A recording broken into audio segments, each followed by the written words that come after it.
वैसे तो कहा जाता है कि भगवान ने किसी को गरीब नहीं बनाया, हर किसी को इतना जरूर दिया है कि वो अपना जीवन यापन कर सके। और अगर किसी को जरूरत से कम भी दिया है तो उसके लिए ऊपर वाला कुछ ना कुछ ऐसा इंतजाम कर देता है कि उसका जीवन चलता जाता है। हम अक्सर दूसरों के धन को देखकर अपनी अमीरी और गरीबी का अंदाजा लगाते हैं। हमारे पास 10 रुपए हैं और सामने वाले के पास 100 हैं, तो हम खुद की नजरों में गरीब हो जाते हैं और दूसरा व्यक्ति अमीर। हम ये नहीं सोचते कि 100 कमाने वाला मेहनत कितनी कर रहा है, उसकी जरूरतें कैसी हैं। हम बस दूसरे के धन को देखते हैं और अपनी राय बना लेते हैं। आज की इस गौतम बुद्ध की प्रेरणादायक कहानी के जरिए आप जानेंगे कि भगवान बुद्ध के अनुसार एक अमीर और धनवान व्यक्ति कौन होता है। साथ ही आप समझेंगे कि क्यों गौतम बुद्ध हर व्यक्ति को धनवान कहते थे।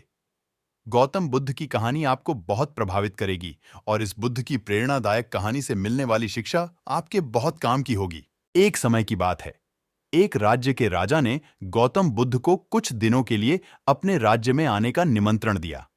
उस राजा के निमंत्रण को बुद्ध ने स्वीकार किया और वो अपने कुछ शिष्यों के साथ उस राज्य में चले गए। बुद्ध से मिलकर उस राजा ने उनसे प्रार्थना करी कि वो कुछ दिन वहां रुककर उसके राज्य के लोगों की समस्या का समाधान करे और धार्मिक मार्ग पर उन्हीं चलने की शिक्षा दें। बुद्ध ने राजा की बात मान ली और 3 दिन के लिए उन्होंने इस राज्य में धर्म सभा करने का फैसला किया। गौतम बुद्ध की आने की खबर पूरे राज्य में फैल गई और धर्म सभा के पहले ही दिन बहुत से लोग आए। उसी राज्य के चौराहे में एक भिखारी बैठा रहता था। उसे भी गौतम बुद्ध के आने की खबर थी। जैसे जैसे लोग आएंगे वो मुझे भीख में कुछ ना कुछ देकर ही जाएंगे। पहले दिन बहुत लोग आए और इस भिखारी की अच्छी खासी कमाई हो गई। अगले दिन फिर वही सिलसिला चला। भीख मांगने के साथ साथ भिखारी ने यह भी देखा कि धर्म सभा में जाते वक्त लोग दुखी और उदास से होकर जा रहे हैं और उसे कुछ देकर भी नहीं जाते, लेकिन जब वो बुद्ध से मिलकर वापस आते हैं तो काफी खुश दिखते हैं और खुशी खुशी भीख भी देकर जाते हैं। यही सोचते सोचते दूसरा दिन भी निकल गया। तीसरे दिन बहुत कम लोग आए तो भिखारी परेशान हो गया। उसकी कमाई नहीं हुई। उसने सोचा कि बुद्ध सबकी समस्याओं का उपाय दे ही रहे, तो क्यों ना मैं भी उनके पास जाऊं और अपनी इस निर्धनता को दूर करने का उपाय पूछूं। ऐसा सोचकर वो भी धर्म सभा में चला गया, लेकिन वहां लंबी लाइन लगी थी। बड़ी मुश्किल से उसका नंबर आया।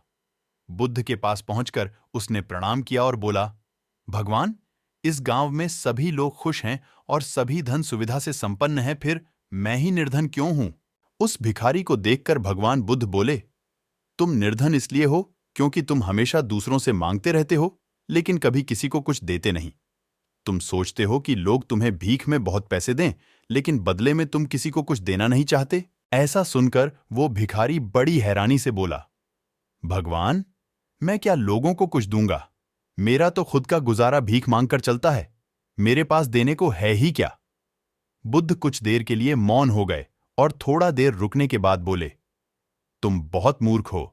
किसी को देने के लिए या दूसरों के साथ बांटने के लिए ऊपर वाले ने तुम्हें और हम सभी को बहुत कुछ दिया है। मुस्कुराहट दी है जिसे तुम दूसरों के साथ बांटकर उनमें आशा और उम्मीद जगा सकते हो।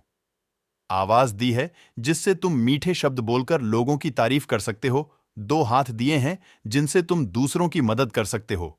एक स्वस्थ शरीर दिया है जिससे तुम भीख ना मांगकर मेहनत का काम कर सकते हो। ऊपर वाले ने जिसको ये चीजें बिना किसी कमी के दी हैं, वो कभी निर्धन नहीं हो सकता। तुम निर्धन हो तो बस अपनी सोच की वजह से। जैसे जैसे तुम इस सोच से बाहर निकलोगे, तुम खुद को दूसरों जितना ही अमीर समझने लगोगे और तुम्हारा जीवन भी सुधर जाएगा। दूसरों की खुशी देखकर उनसे अपनी तुलना मत करो। ऊपर वाले ने हर किसी को धनी बनाया है, बस जरूरत है तो अपनी सोच को सुधारने की। भगवान बुद्ध की बातें सुनकर उस व्यक्ति को अपने जीवन का मूल्य समझ आ गया और वो उनके दिए हुए उपदेश के अनुसार अपना जीवन जीने लगा।